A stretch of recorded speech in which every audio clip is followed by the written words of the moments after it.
மக்களே big pass வீட்டுக்குள்ளே அப்படி ஒரு கலவரம் நடந்துட்டுருக்கு. நேற்று கொடுத்த டாஸ்கின் மூலமாக ஒரு பக்கம் சாப்பாட்டுக்கு சண்டை பிடிச்சிட்டு இருக்காங்க. இன்னொரு பக்கம் வந்து என்ன மட்டுமே ஏன்டா டார்கெட் பண்ணுறீங்க அப்படின்னு சொல்லி விஜய் பார்வதி கேட்டுட்ருக்காங்க. ஆனால் இதுக்கிடையில் 2 கப்புள்ஸ் வந்து இருக்குது.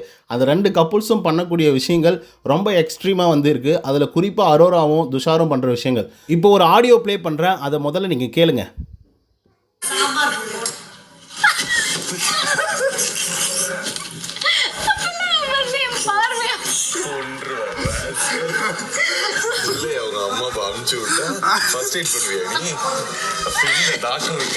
எனக்கு வந்து நான் ஜுவாலஜி அலைடு கிராஜுவேஷன்ல டிகிரியில, அதனால எனக்கு சில விஷயங்கள் தெரியும்.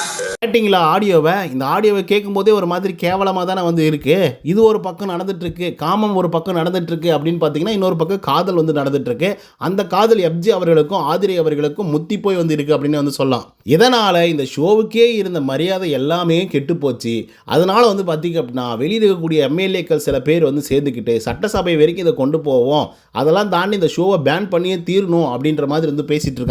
ஸோ அதெல்லாம் என்ன அப்படிங்கிறத பற்றி இந்த வீடியோவில் முழுசாக வந்து பார்க்கலாம். ஸோ இந்த வீடியோக்கு போகிறதுக்கு முன்னாடி நம்மளோட சேனலை சப்ஸ்கிரைப் பண்ணாதவங்க சப்ஸ்கிரைப் பண்ணி வச்சுக்கோங்க. பக்கத்தில் ஒரு பெல் ஐக்கான் இருக்கும், அதையும் ப்ரெஸ் பண்ணி ஹாலில் போட்டுக்கோங்க. அப்போ தான் நாங்கள் அப்டேட் பண்ணுற ஒவ்வொரு வருஷம் உங்களுக்கு நோட்டிஃபிகேஷன் வந்து சேரும். அது தாண்டி இந்த வீடியோ குறைஞ்சபட்சம் ஒரு 1000 லைக் நான் எதிர்பார்க்குறோம். ஸோ லைக்கை போடுங்க, வீடியோ பாருங்கள், வாங்க இந்த வீடியோக்குள்ள வந்து போகலாம். முதல் விஷயம், அரோரா சிங்க்லர் வந்து வெளியே இருக்கும்போது என்ன பண்ணிட்டு இருந்தாங்க அப்படிங்கிறது உங்களுக்கு நல்லா தெரிஞ்சிருக்கும். இன்ஸ்டாகிராமில் ரீல்ஸ் வந்து போட்டுட்டு இருந்தாங்க. ரீல்ஸ் போடும்போது வந்து பார்த்தீங்கன்னா சில பல தவறான காரியங்கள்லாம் வந்து பண்ணியிருந்தாங்க. 18+ கண்டென்ட் கொடுக்குற மாதிரி வந்துருந்தாங்க. ஸோ அதனாலேயே அவங்கள வந்து பலூன் அக்கா அப்படின்னு சொல்லி செல்ல பெயரெல்லாம் வச்சு கூட்டுட்டு இருந்தாங்க பயபுள்ளிங்க. ஸோ இதனை தொடர்ந்து வந்து பார்த்திங்க அப்படின்னா அந்த மெம்பர்ஸ் ஒன்லி அப்படிங்கிற ஒரு ஆப்ஷன் வந்து இருக்கும் இன்ஸ்டாகிராமில். அந்த மாதிரி வந்து நிறைய ஆட்கள் வந்து பார்த்திங்கன்னா மெம்பர்ஸ் ஆயிருந்தாங்க. ஸோ அது மூலிமா நல்ல வருமானங்கள் வந்து கல்லா கட்டிகிட்டு இருந்தாங்க அரோரா சிங்குலர் அவர்கள். ஸோ அதனை தொடர்ந்து பிக் பாஸ் வீட்டுக்குள்ளே வந்தாங்க. வந்தது மட்டும் இல்லாமல் துஷார் அவர்கள் மீது ஒரு காதல் கொள்கிறாங்க. அது காதலா காமமா அப்படிங்கிறது எனக்கு தெரியல. பட் இந்த ஆடியோவை பார்க்கும் பொழுது, அதாவது நீங்கள் ஆடியோவாக கேட்டுருக்கீங்க, நான் வீடியோவாக பார்த்தேன். இது யாருக்குள்ளே நடந்துகிட்ருக்கு கான்வர்சேஷன் அப்படின்னு பார்த்தீங்கன்னா விக்ரம், துஷார், அதுக்கப்புறம் அரோரா சிங்குலர். ஸோ இதில் வந்து நம்மளோட விக்ரம் அவர்கள் தான் இந்த விஷயத்தை வந்து பேசுகிறாப்புல. ஏன் அப்படி பேசுகிறாரு அப்படின்னா, அரோரா சிங்க்லர் இருக்காங்க இல்லையா, அவங்க வந்து துஷாரை ஒரு மாதிரி லுக் விட்டுக்கிட்டே இருக்காங்க. ஸோ அந்த லுக் வந்து பார்த்திங்க அப்படின்னா ரொம்ப மோசமாக வந்து இருக்குது. காமத்தின் உச்சத்தில் இருக்கக்கூடிய ஆட்கள் விடுற மாதிரி வந்து இருக்குது. ஸோ அதனால் வந்து பார்த்திங்க அப்படின்னா விக்ரம் அவர்கள் வந்து கேட்குறாப்புல அந்த ஆடியோவிலே, ஏய் என்ன பண்ணுற நீ, புள்ளியை பிக் பாஸ் வீட்டுக்குள்ளே அனுப்பிச்சு டைட்டில் வின் பண்ண வச்சு அனுப்பலாம் அப்படின்னு சொல்லி அனுப்பிச்சா, நீங்கள் என்னடான்னா முதலிரவு பண்ணுறதுக்கு எஸ்டிமேட் போட்டுட்ருக்கீங்களா, ஃபஸ்ட் நைட் பண்ணலான்னு பார்த்துட்ருக்கீங்களா அப்படின்னு சொல்லி சொல்கிறாப்புல. ஓகேங்களா, விக்ரம் வந்து அரோரா சிங்க்லர் கிட்ட சொல்கிறாங்க அண்ட் துஷார் கிட்ட சொல்கிறாங்க. வெக்கமே இல்லாமல் துஷார் அவர்களும் அரோரா சிங்க்லர் அவர்களும் அப்படியே சிரிக்கிறாங்க. இதில் அரோரா சிங்க்லர் என்ன சொல்கிறாங்க அப்படின்னா, நான் வந்து ஜுவாலஜி அலைடு, அதில் தான் நான் படித்தேன். ஸோ அதனால் வந்து பார்த்திங்க அப்படின்னா நிறைய விஷயங்கள் எனக்கு வந்து தெரியும், அதுதான் நான் சொன்னேன் அப்படிங்கிற மாதிரி வந்து சொல்கிறாங்க. இவங்க சொல்கிறதுக்கு என்ன நேரங்காலமாக இல்லை சொல்லுங்கள் பார்க்கலாம். இந்த பக்கம் டாஸ்க்கு வச்சு வெளுன்னு ஒவ்வொருத்தரும் வந்து பார்த்திங்கன்னா மாற்றி அடிச்சுக்கிறான், திட்டிக்கிறான், கெட்ட வார்த்தையில் வந்து பேசிக்கிறாங்க, ட்ரெஸ்ஸை பிடிச்சி இழுக்கிறாங்க அப்படின்னு சொல்லி சண்டைகள் வந்து போயிட்டுருக்கு. சரி, அது ஒரு பக்கம் போயிட்டுருக்கும். இன்னொரு பக்கம் வந்து பார்த்திங்க அப்படின்னா சாப்பாட்டு சண்டை வந்து நடந்துகிட்ருக்கு. வினோத்துக்கு வந்து சாப்பாடே பத்தலை, நீங்கள் கப்பில் போடாதீங்க, அப்படியே எடுத்து போடுங்க, அப்படியே நீங்கள் கப்பில் போட்டாலையும் ஒழுங்காக போடுங்கப்பா, ரொம்ப குறைவாக போட்டுட்ருக்கீங்க அப்படின்னு சொல்லி வினோத் வந்து ஒரு பக்கம் கேட்டுட்ருக்காப்புல. அப்படி ஒரு சண்டை வந்து நடந்துகிட்ருக்கு. சபரநாதன் கோவப்பட்டு வெளியெல்லாம் வேறு எழுந்து போகிறாப்புல. அந்த நேரத்தில் இவங்க உட்காந்துக்கிட்டு ஃபஸ்ட் நைட் பண்ணுவது எப்படி அப்படின்னு சொல்லி பேசிகிட்டு இருக்காங்க. இதை பார்க்கும்போதே சகிக்கலை. ஏன்னா ஒரு பக்கம் வந்து அரோரா சிங்க்லர் வந்து திவாகருக்கு மொத்தம் கொடுக்குறாங்க, சன்ட்ரா வந்து கண்ணாடி இருக்குது. இன்னொரு பக்கம் நம்மளுடைய வினோத் இருக்கார்லையே, அவர் பிடிச்சி கொஞ்சம் விட்றாப்புல. ஸோ இந்த மாதிரி நிறைய விஷயங்கள் மாறி வந்து நடந்துகிட்ருக்கு. இன்னொரு பக்கம் கமருதீன் கையை பிடிச்சி அப்படியே தடவிட்டுருக்காப்புல.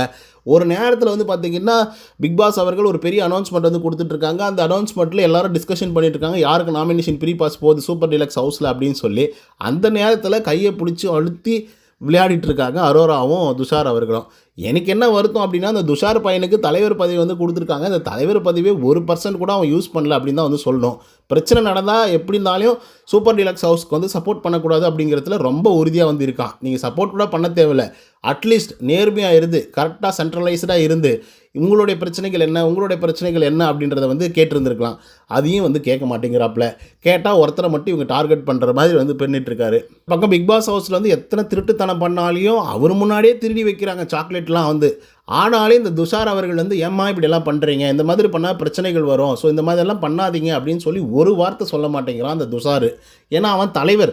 நார்மலான கண்டஸ்டண்ட்டாக இருந்தாக்கா ஓகே, கண்டுக்காமல் இருந்திருக்கலாம், ஓகே கேம் சுவாரஸ்யமாக ஆகும், இதனால் பிரச்சனைகள் வெடிக்கும் அப்படின்ற மாதிரி அவங்க யோசிக்கலாம். பட் துஷார் தலைவராக இருக்கிறதுனால பிரச்சனை வராமல் பார்த்து கொள்ள வேண்டும். அதுதான் இவருடைய முக்கியமான வேலை. பிரச்சனைகள் வந்துச்சு அப்படின்னா அதுக்கு வந்து சொல்யூஷன் சொல்லணும். அதுவும் இவருடைய முக்கியமான ஒரு வேலை. ஆனால் அதெல்லாம் மறந்து மறந்து அரோரா சிங்குலர் பின்னாடியே சுற்றிட்டு இருக்காங்க. இன்னொரு இன்சிடென்ட் சொல்கிறேன். அன்னைக்கு சூப்பர் டீலக்ஸ் ஹவுஸ் வந்து பார்த்திங்க அப்படின்னா மிகப்பெரிய அளவில் பிரச்சனை பண்ணிட்டாங்க பார்வதி அவர்கள். ஸோ இதனை தொடர்ந்து பிக் பாஸ் ஹவுஸில் இருக்கக்கூடிய ஆட்கள்லாம் ஸ்ட்ரைக் பண்ணிட்டாங்க. அப்படி ஸ்ட்ரைக் பண்ணும்பொழுது வந்து இவர் வந்து பார்வதி கிட்ட வந்து பேசுகிறாப்புல. ஆனால் அவங்க வந்து கன்வின்ஸ் ஆகலை, நீ வந்து பயாஸ்டாக இருக்குது அப்படின்ற மாதிரிலாம் சொல்லி திட்டி அனுப்பிச்சிடுறாங்கன்னு வச்சுக்கோங்களேன். அதுக்கப்புறம் காம்ப்ரமைஸ் பேசுகிறதுக்கு பார்வதி இறங்கி வந்துட்டாங்க. ஆக்சுவலாக பிக் பாஸ் ஹவுஸார் ஒரு பக்கமும் சூப்பர் டீலக்ஸ் ஹவுஸாரெல்லாம் ஒரு பக்கமும் உட்காந்துக்கிட்டு பேசிகிட்டு இருக்காங்க. பார்வதி வந்து மன்னிப்பும் கேட்டாங்க. அந்த மன்னிப்பு கேட்கும்போது கூட துஷார் அவர்கள் இல்லை. ஸோ மன்னிப்பு மட்டும் கேட்டால் போதுமா? அதுக்கான சொல்யூஷனை கண்டுபிடிக்கணும்ல. அந்த சொல்யூஷனை வந்து யார் சொல்லணும்? துஷார் தான் சொல்லணும். ஆனால் அவர் தான் சிங்குலர் குட்டே வந்து சுற்றிட்டு இருக்காரு. அதனால் எப்படி சொல்ல முடியும்?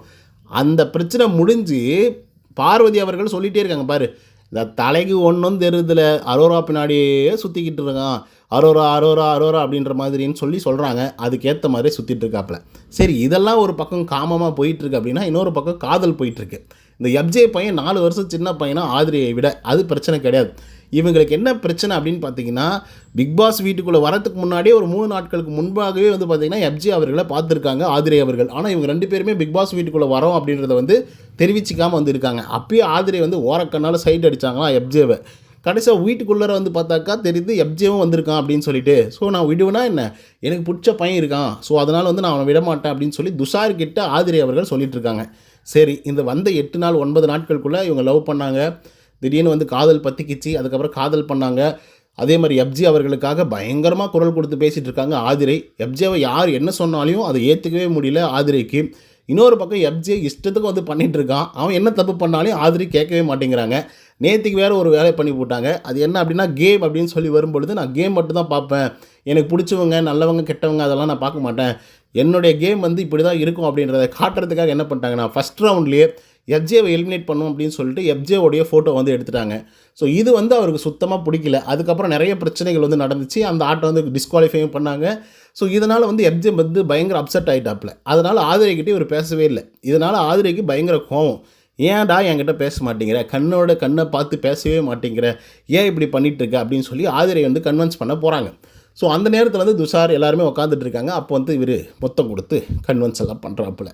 இதெல்லாம் பார்க்கும் பொழுது வெறுப்பாகுது ப்ரோ, வெறுப்பாகுது.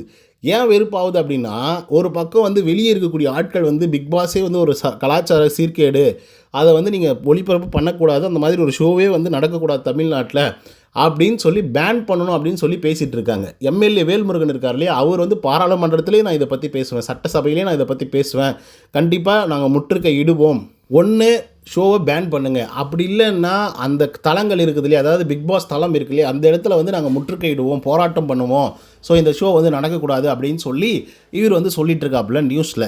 ஸோ இது வந்து நடக்கிறதுக்கான வாய்ப்புகள் வந்து இருக்குது. பொலிட்டிக்கலி வந்து பார்த்திங்க அப்படின்னா இவங்க பேசுகிறதெல்லாம் கரெக்டு தான். ஸோ இதனை தொடர்ந்து வந்து பார்த்திங்கன்னா இவங்க உள்ளர பண்ணக்கூடிய அட்டகாசங்கள், சேஷ்டைகள் அப்படின்னு ஒன்று இருக்குதுல்ல, ரொம்ப ஒஸ்ட்டாக வந்து இருக்குது. ஆக்சுவலாக நான் ஒரே ஒரு சீசனை மட்டும் உங்களுக்கு நிறைவு கூறணும் அப்படின்னு நான் நினைக்கிறேன். அது என்ன சீசன் அப்படின்னு பார்த்தீங்கன்னா பிக் பாஸ் சீசன் 6. இதில் வந்து வெற்றி பெற்றது வந்து முகமது அசீம் அவர்கள்.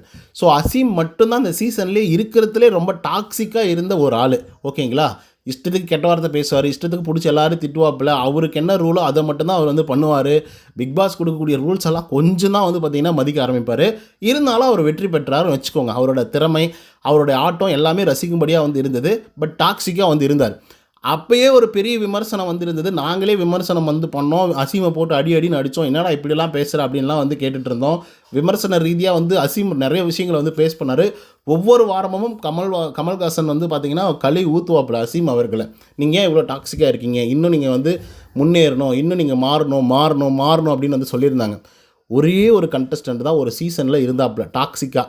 அதையே வந்து பார்த்திங்கன்னா பயங்கரமாக எதிர்த்தாங்க, ரொம்ப மோசமாக வந்து விமர்சனம் செஞ்சாங்க. ஆனால் இந்த சீசனை பொறுத்தவரையிலும் எல்லாருமே டாக்ஸிக்காக இருக்காங்க. அதுதான் எங்கள் பெரிய பிரச்சனையாகவே வந்து இருந்துகிட்ருக்கு. இஷ்டத்துக்கு வந்து கெட்ட வார்த்தை பேசுகிறானுங்க, இஷ்டத்துக்கு வார்த்தையை விடுறானுங்க, இஷ்டத்துக்கு வந்து என்ன பாடி ஷேமிங் பண்ணுறாங்க, ரொம்ப மார்க்கிங் பண்ணுறானுங்க, எப்பா சாமி அப்படின்ற மாதிரி வந்து இருக்குது. இதில் ஆதிரைக்கும் எப்ஜே அவர்களுக்கும் ஒரு காதல் வேறு வருது. இந்த காதல் வந்து பார்த்திங்கன்னா பிரிஞ்சிருமோ அப்படிங்கிற ஒரு பயம் இருக்குது. அதுலேயும் எப்ஜே அவர்கள் வந்து +2 மட்டும் தான் நான் படிச்சிருக்கேன், எங்கள் நெகட்டிவான விமர்சனங்களை நான் எடுத்துக்கிட்டேன் அப்படின்னா நான் வெளியே போய் என்ன வேலை செய்ய போகிறேன்னு எனக்கு தெரில, நீயாவது பரவாயில்ல MBA படிச்சிருக்க அப்படின்னு சொல்லி அவரை புகழ்ந்துட்டு இருக்காப்புல இவங்க. இப்படியெல்லாம் பயம் இருக்கக்கூடிய ஆள் எப்படி நடந்துக்கணுமோ அப்படி நடந்துக்கணும், நம்ம சபரிநாதன் மாதிரி. இதெல்லாம் பார்க்குறதுக்கு செம்ம கன்றாவியாக இருக்குது. ஸோ அதை ஒரு வீடியோவாக நான் பதிவு பண்ணணும்னு நினச்சேன். ஸோ அதனால தான் இந்த வீடியோவும் கூட. ஸோ இவங்க பண்ணக்கூடிய விஷயங்களை பற்றி நீங்கள் என்ன நினைக்கிறீங்க அப்படிங்கிறத கமெண்ட்ஸில் சொல்லுங்கள். இந்த வீடியோ உங்களுக்கு வந்து பிடிச்சிருந்தா லைக் அண்ட் சப்ஸ்கிரைப் பண்ண மறந்துடாதீங்க. இன்னொரு தகவல் சந்தினா. Until then bye from Uday. நன்றி, வணக்கம்.